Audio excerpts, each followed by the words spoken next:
معارف و حقائق الہیہ کی الہامی دستاویز فتوح الغیب۔ اعوذ باللہ من الشیطان الرجیم، بسم اللہ الرحمن الرحیم۔ اللہم صلی علی سیدنا و مولانا محمد وعلی آل سیدنا و مولانا محمد وبارک وسلم۔ مقالہ نمبر 54، زہد و تقوی کی تشریح و توضیح۔ حضرت قطب ربانی نے ارشاد فرمایا، جو شخص عقبہ میں اپنی فلاح و بہبود چاہتا ہو، اسے چاہیے کہ نفس اور اسباب دینوی کی پرستش چھوڑ دے، اور اسی طرح جو شخص اللہ تعالیٰ کی رضا چاہتا ہو، اسے چاہیے کہ عقبہ میں خواہشات یعنی اپنے نیک اعمال کی جزا کا تصور چھوڑ دے، کیونکہ یہ توحید کے منافی ہے، جس سے اخلاص پر برا اثر پڑتا ہے۔ بالفاظ دیگر، جب تک کسی شخص کے دل میں شہوات و لذات دینوی کی ہوس موجود ہے، وہ اپنی عاقبت کو نہیں سنوار سکتا، اور جب تک کوئی شخص عاقبت میں لذات نفسانی مثلاً بہشت و مافیہ کا خواہش مند ہے، وہ خالصتاً دیدار و رضائے الہی کا طلبگار نہیں ہے۔ بنابراین ایسے شخص نے ابھی زہد و تقوی کی حقیقت و ماہیت نہیں پائی اور اس کے تقاضوں سے نا آشنا ہے۔ اس کی وجہ یہ ہے کہ اشیاء دینوی بہرکیف ہوس و خواہش نفس سے متعلق ہیں، اور نفس شرک کے رجحانات پیدا کرتا ہے۔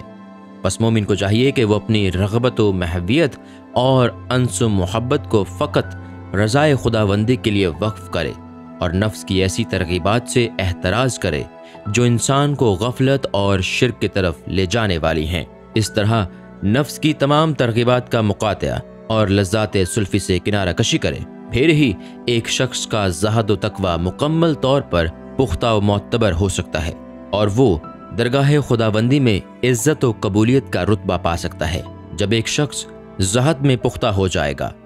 تو پھر اسے حقیقی معنوں میں اطمینان قلب حاصل ہوگا، اس کے تمام مصائب و آلام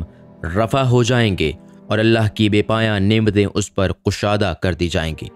جیسا کہ نبی کریم صلی اللہ علیہ وسلم نے فرمایا، زہد دنیا میں مومن کے قلب کو سکون و اطمینان اور جسم کو راحت دیتا ہے۔ بس یہ ایک واضح حقیقت ہے کہ جب تک کسی شخص کے دل پر غیر اللہ کا غلبہ رہے گا، وہ حقیقی خوشی اور طمانینت نہیں پا سکتا۔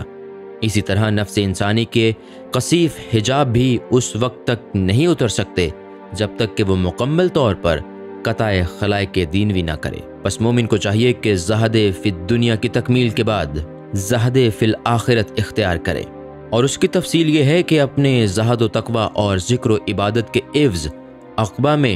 جنت اور اس میں ذکر کی گئی کسی بھی چیز کا خواہش مند نہ ہو، ورنہ ظاہر ہے کہ اس کی عبادت خالصتاً رضائے الہی کے لیے نہیں بلکہ حور و غلمان وغیرہ کے لیے ہوگی۔ جب مومن زہد فی الآخرت اختیار کرے گا تو اللہ تعالیٰ خود ہی اسے بڑے بڑے عطیات اور نعمتیں عطا فرمانے کے علاوہ اسے اپنا محبوب و مقرب بندہ بنا لے گا، اور اس پر بے بہا لطف و کرم فرمائے گا، جس طرح کے انبیاء، اولیاء اور عارفین کے ساتھ اس کی سنت و عادت جاری ہے۔ بس زہد فی الدنیا اور زہد فی الآخرت کی برکت سے بندہ ظاہری و باطنی ہر دو لحاظ سے عروج و برکت پاتا رہے گا، اور اسے دنیا و عقبہ میں ایسی نعمتیں عطا فرمائی جائیں گی جنہیں حسب ارشاد نبوی نہ تو کسی آنکھ نے دیکھا، نہ کسی کان نے سنا، اور نہ کسی انسان کے دل میں ان کا وہم و گمان گزرا۔ اور وہ ایسی ربانی اور الہی نعمتیں ہیں جن کے سمجھنے سے انسانی عقلیں قاصر ہیں، جن کی تشریح و اظہار عبارات سے ناممکن ہے۔